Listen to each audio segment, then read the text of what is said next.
Over the years, I guess, of being around state government, and in my life, going back even to my childhood and the discussions with my dad, and serving in a constitutional office, you see that the real agenda for Georgia is set in the governor's office, or in my opinion, should be set in the governor's office. People in the Justice Department figured out that you could do God's work by having a strategy to make African American votes count in redistricting, and the practical effect of that would be that you wind up with white districts, and you're certain to get white candidates.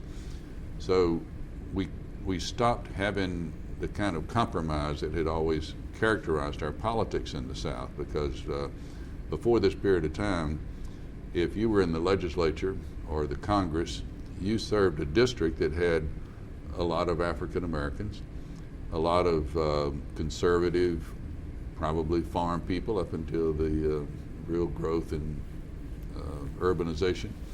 So you had to be like Phil Landrum and John Davis and the people that we had in Congress, a moderate, a compromising sort of candidate. But the Republican Party, to their great credit, figured out if you have white districts and black districts, then you can be very ideological.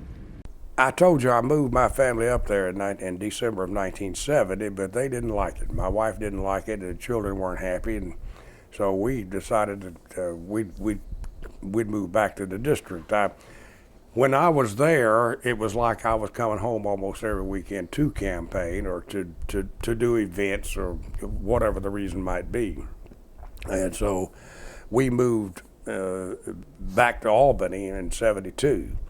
And that way I did see more of them actually than I did while I was in D.C., but still I didn't see nearly enough of them. That's what politics does to you, particularly when you have a young family, as I did. Well, that was the end of his political career, but not the end of his life. Oh, no. So what happened then? Well, you know, I've always said the Lord works in funny ways, and I'm kind of Presbyterian when it comes down to that. It's the best thing that ever happened to us. I don't think Ernie could have gone to Washington and lived through the Nixon thing, because he never could believe that a president of the United States would do something like that. He really didn't. We studied the train, but it still had this bias in it. For example, they would make the full right-of-way costs, construction costs, and everything try to be supported out of the fare.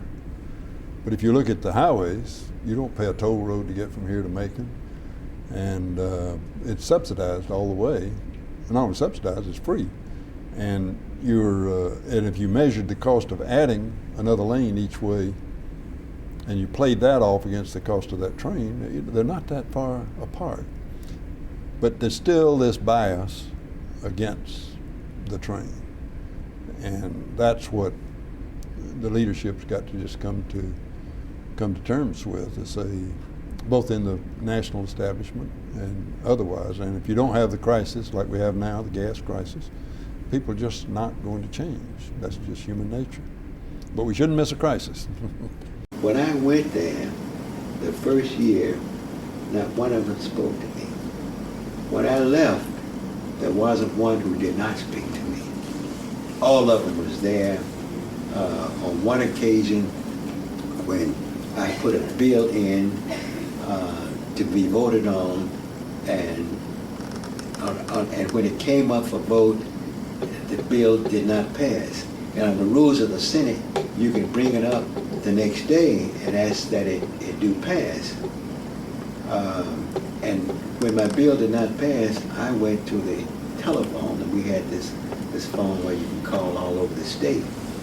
And I called black people in Athens, Augusta, Savannah, and others to tell them to call their senator and ask them to vote for my bill. And the next day when the bill came up, I moved for reconsideration. That's what you ask for, reconsideration. And when I asked for reconsideration, they called my bill up, and my bill passed under reconsideration. And then the senator from Enigma, Bobby Rowan, came up to me and said, Senator Johnson, you got the best organization in Georgia. Because some of his constituents had called him and told him to vote for my bill. But we had the Georgia Voters League, which had memberships in many of the counties, not all 159, but in the larger counties and others. And I had called them and asked them to call their senators. But Bobby Rowan said to me, you got the strongest and the most effective organization in Georgia. And Bobby Rowan became my friend. And Bobby Rowan was from South Georgia, Enigma, Georgia. And, but he became my friend. But the answer to your question is that the ice began to crack at that meeting. And after that, the acceptance became, came along very well. But Leroy Johnson would come in, very polite, sit at his desk. When you walked over to shake his hand, he was always there early. But he was always reading his bills, not trying to create a ruckus or anything. But you walk over, he'd stand up. He always addressed you as Senator. Senator Rowan, how are you doing? Say, fine. And then he would come to you during the day. You know, back then they'd have, debate and decorum, and you would people would walk around in the chamber, and he'd come over and say, Senator, I read your bill, and I like it. I just want you to know I'm going to be supporting it. Now, he never come over and told you didn't like it. He only came and said, well, after he does that all year long, and then once in a while he had something he wanted, he'd come back over and say, but Senator Rowan, you've been a good senator. And whenever this session is over, I'm going to go down to Enigma and Nashville and Race City. I have some friends in the black churches, and I'm going to tell them I hope they reelect you, because you're a good senator. And that was good news, because back then it was real hard to get good connections without getting caught doing it. It was a sort of a tense time politically. But I remember that, and then Leroy said, oh, and incidentally, I've got this little bill. You didn't even have to read it. I said, Leroy, I'm for it. Don't worry about it. I'm for it. He was very effective. And Hugh Gillis, who was a great senator as well, and he was almost from the exact opposite spectrum of the world as Leroy Johnson. Two of them began to realize the power of each other. And there was many times when I was there when Hugh Gillis and Leroy Johnson got on the same side of an issue. It was called a mortal lock on the Senate. Nobody could beat them. The governor, the lieutenant governor, nobody. My main asset in the Senate was getting a coalition of friends. Mm-hmm. And most of the time I could go around on one side and see two or three ones, my close friends, and they would spread the word and go on the other side same way, and they'd spread the word, and we stayed together. And for instance, I never will forget, you remember Hodge Timmons? Hodge Timmons. Hodge was in the Senate, and